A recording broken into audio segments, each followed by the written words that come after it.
Welcome to the Breaking News Show by eTurbo News. For more episodes, go to breakingnewsshow.com. Stay tuned for the latest. Is frictionless travel fiction? The inbuilt complexity of the airline industry means that meeting the traveler demand for frictionless travel requires innovation from technology providers and support from the C-suite, according to industry execs speaking at World Travel Market London today. The technology track, organized and moderated by Timothy O'Neill-Dunn from T2 Impact and sponsored by Trip.com Group, featured a dozen or so speakers and panelists from different geographies discussing the frictionless future of travel. Mark Lenehan, head of retailing strategy, Travelport, started the sessions by sharing the feedback he's received from customer focus groups over the years. He noted that travelers from different source markets have a different point of reference when it comes to their favorite e-commerce brands outside of travel to do business with. But when I asked why, the answer is always the same, he said: customers want things to be easy. But in travel, he continued, we make things complicated. He identified 2 degrees of complexity: necessary complexity, government and regulatory requirements, and self-inflicted complexity, millions of fares, overcomplicated product catalogs, too many booking categories. Ian Tunnicliffe from T2RL expanded on this, adding in the laws of physics as another layer of complexity that technology providers have to consider, defining this as components of the aviation industry that are never going to go away. Comparing the airline industry to Amazon is like chalk and cheese, he explained. But it's not the technology that makes the industry complicated, it's the underlying business processes that we need to rationalize. The specific question about whether technology or processes are causing the complexity problems which lead to friction was a recurring theme. Lenehan used the example of how banking has changed for the better over the years as a result of digitization, a point that was expanded upon in a session featuring execs from payment providers.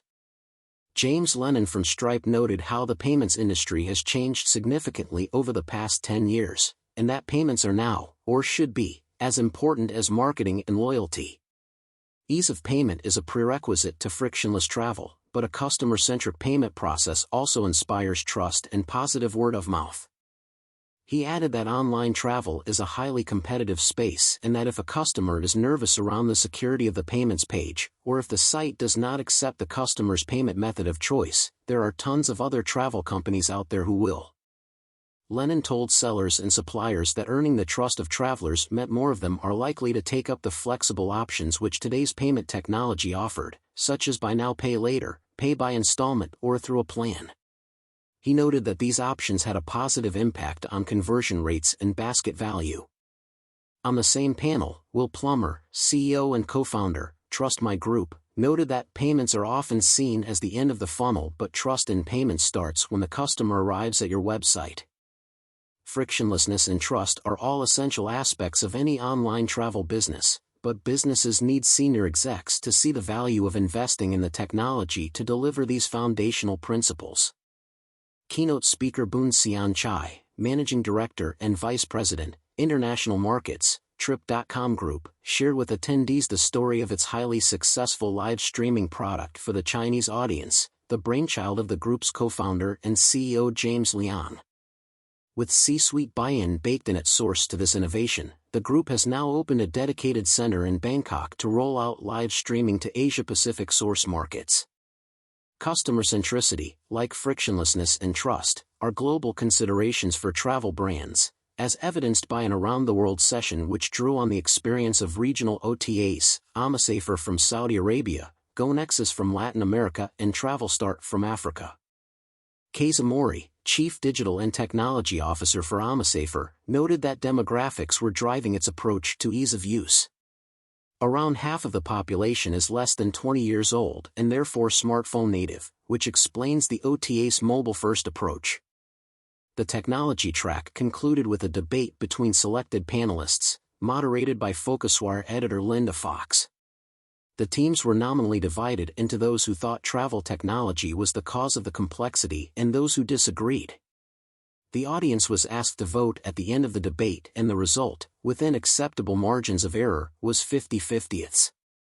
O'Neill-Dunn concluded, neither the professionals nor the audience could agree whether technology is causing the friction.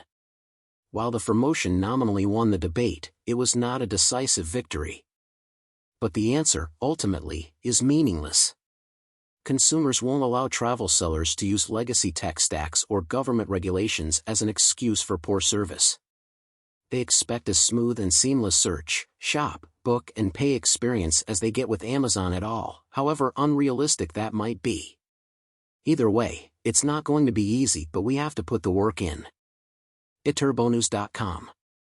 Thank you for listening. Watch and listen to more episodes of BreakingNewsShow.com.